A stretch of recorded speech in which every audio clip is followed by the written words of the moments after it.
What's going on, guys? And today is the part two video of Mercedes models that I would drive and that I would avoid.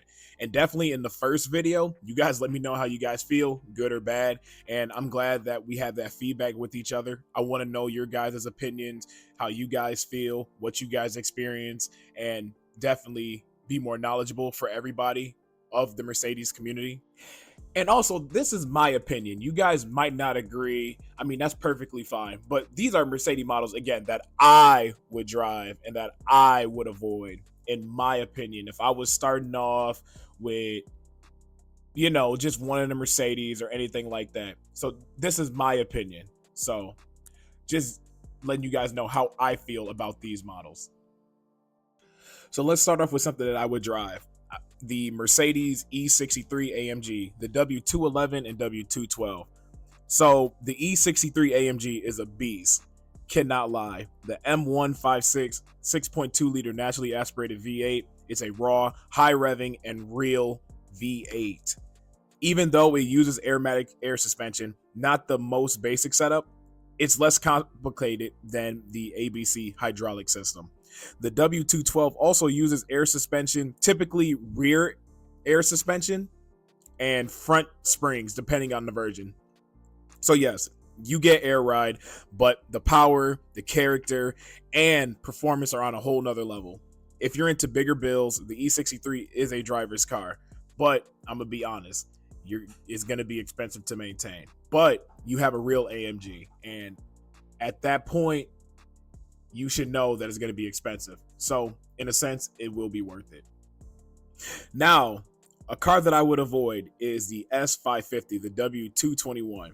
Now, the S550, I like how it looks. It's beautiful, premium, full of tech, but it comes with heavy duty air suspension and sometimes optional ABC on, like the upper trim levels.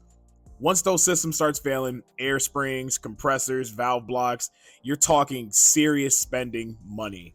For someone like me who prefers less, headache, heartache, and definitely more driving and less repairing, I would probably avoid the S550 and stick to a more simpler, solid platform. Even though it looks good, even though my dumbass might end up getting one in the future, because it looks so good. I know the risk, but I would honestly probably avoid it. Next car I would drive would be the E550 Coupe, the C207, or the sedan, the W212. And there's many trims that you can get the E550 in. I would obviously try to avoid to get the full air suspension. Coil springs keep it simpler and cheaper to maintain. You still get, a big V8 power, luxury feel, but fewer of the suspension nightmares. The E550 is a smart buy. Luxury, power, without full wallet drain. If you end up get the air suspension, it's over time, longevity is going to play a factor. I mean, it just is. It's not going to last as long as, coil springs. You can always convert it over. But I mean, if you can find one that you don't need to convert it over, obviously that's going to be the better buy than buying one with an air suspension. Another model that I kind of talked about in the first video is the SL500. And it does have the M113 engine, but it has the ABC suspension. And the reason why I want to talk about this is because the look of it looks amazing in my opinion. I love how the SL500 looks. It's like a sleeker CLK. It's like, and it has like a hard top convertible roof, which is very complicated to fix. The hydraulics fail, complex wiring, but it is such a good looking car. But that ABC suspension gives it a bad rep, especially with the age of it, and it can become a long-term project. But again, it is nice if you have the ability to convert it to regular coil springs. It's going to be expensive, but it'll be worth it.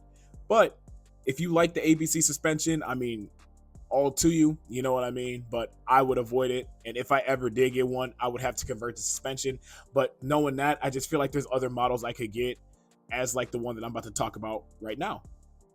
And the last one I want to talk about is the CLK55 AMG.